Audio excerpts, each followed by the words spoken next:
Hello everyone, welcome to the Freestyle. I'm Scott. And I'm Clint. And it's another Comic Wednesday, and this week we're talking about Death in the Family.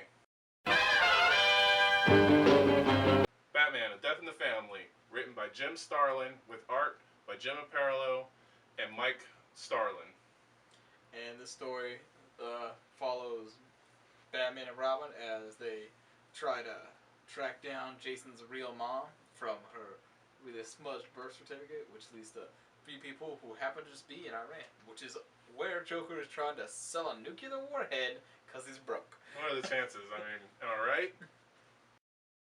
Alright, this is the part where we're going to talk about things we liked in the book. And for me, I really enjoyed that it was Robin's story. I'm a big fan of Robin myself, so, more boy wonder is always a good thing. I also really enjoyed Batman's whole resolve in the book.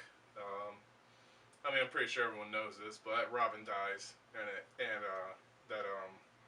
Batman's just like, no, fuck that. Joker's not getting away with it this time. And I really liked. I learned a lot about the Batman mythos in this one. Like, there's a lot of shit I didn't know. Like, as a standard person, I knew like, oh yeah, that's the book where Robin dies. But there's a lot. Oh yeah. I guess that's probably one of my main things I liked about it is how like the main part about it. I mean, of course, there's that Robin dies, but like this book takes some crazy turns. Oh yeah, it's definitely worth a read. Yeah, it kind of tries to blend like the super campiness of some stuff with like also being like, real mature and shit. Like the very first thing is like, seemingly if it wasn't for that opening line, you would think, oh yeah, they're just breaking a warehouse full of dudes, but like they're making it like an extra little bit of spice and shit. It's just like, oh yeah, they're kiddie porn. Yeah, it's about child pornography. This book is real. Alright, this is the part we talk about our dislikes, and for me, like, even though I just said that I liked how it kind of blended the campiness with like some edgy stuff. Like sometimes it worked, where like with the nuclear missile. Right. The Joker's trying to sell because he's broke. And they botch it up on the reassembly process and nearly kill everybody. But then there's like stuff like at the beginning, they're like just fighting these gangsters or whatever, and it feels like, oh yeah, they had to throw in an extra line and make it more, edgy and stuff by saying like, oh, they're fucking kiddie porn traffickers. Yeah, they're definitely like those typical 70s gangsters that you would imagine. They're the nerds. Yeah, those kind of gangsters. The kitty porn. Definitely. For me, I would say, part of the campiness is like the old art style. It's hard to believe that something like Killing Joke apparently happened before this. Yeah, because that art is like so fucking phenomenal, and then you look at this and you're just like, wow, this must be like from like 30 years ago. Yeah, and it might be like the particular graphic novel that we had to read, but like particularly like the inking, specifically like with the blood, it looks like I went in there and tried to bloody up Batman's face with a marker to make it look more hard, because it's just like straight up like it looks like they inked it flesh tone, but they still had the blood drawn on there, and then they first like, all right, draw the blood on there, and then it came back, it's like, oh man, it looks too bad, just fucking flesh tone it out. It's like, oh man, now we go back to hard, fucking red over again and shit. It's like they just went over with like some watercolor or something. Yeah, it like stuff like that'll supposed to be like you'll see like the lines of a trickle and whatnot, but like the part that's the red for the blood, just a straight line going all through it.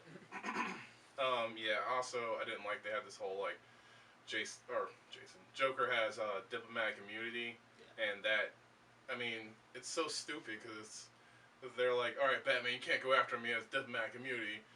And why wouldn't Batman just be like, bitch, I work outside of the law anyways. How the fuck are you gonna tell me what to do? Yeah, the story took some crazy turns. It's like, oh yeah, fucking Joker dipping into fucking selling nukes and whatnot. Terrorist. I also didn't like how it's the Jason Todd's looking for his moms, and it's between these three chicks, and all of them seem to be bitches. Like, it just goes from this chick who's like some CIA spy bitch, to Lady Shiva, who's a pretty big bitch, to some chick who's embezzling money, selling drugs to the Joker, and then's willing to watch her own son die in front of her. Yeah. first she's kind of okay with it, then she turns away, then she's like, I'm gonna smoke a cigarette right now. What the fuck are you doing with your keys? I'm jingling. Jesus. This is the part where we talk about our favorite moment, and for me, it was probably the nunchuck fight with Lady Shiva. Yeah, it was pretty cool.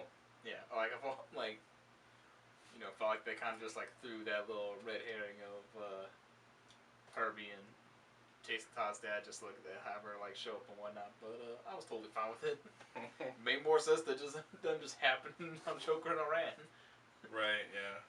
But yeah, and you know there was like that I think small moment where like Jason Todd's like, oh should I help out my possible mom with Batman? And he's like, fucking duh, fucking she already knocked me out with nunchuck.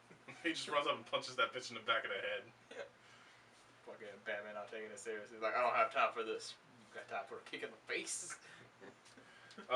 Yeah, I'd say my favorite moment is just like these little 3 panels. It was after Jason Todd died, and Joker was on the next day he was going to be speaking at the UN because, you know, he's an ambassador now.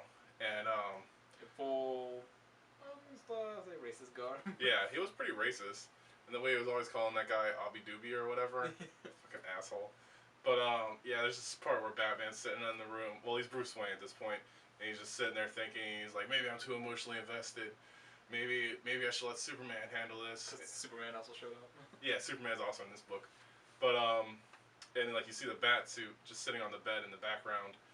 And then he just like, it cuts to like this real close panel where he's just like, no, fuck that, he killed Jason Todd. And then the next panel, like Bruce Wayne's not there, the bat suit's gone, and the suit that he had on is just laying on the bed. I really enjoyed it. You know, Batman's resolve, something I always liked.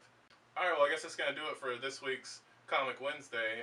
You'd say read this, right? Yeah. Apparently, I only paid $13 for this book, so I mean, I guess if it's hard to find, you know, why not now? It might be a little bit more expensive, but I mean, for all the ridiculous stuff, even if this didn't even have Jason Todd's death in it, it's like it's almost like the most normal thing that happens in that book.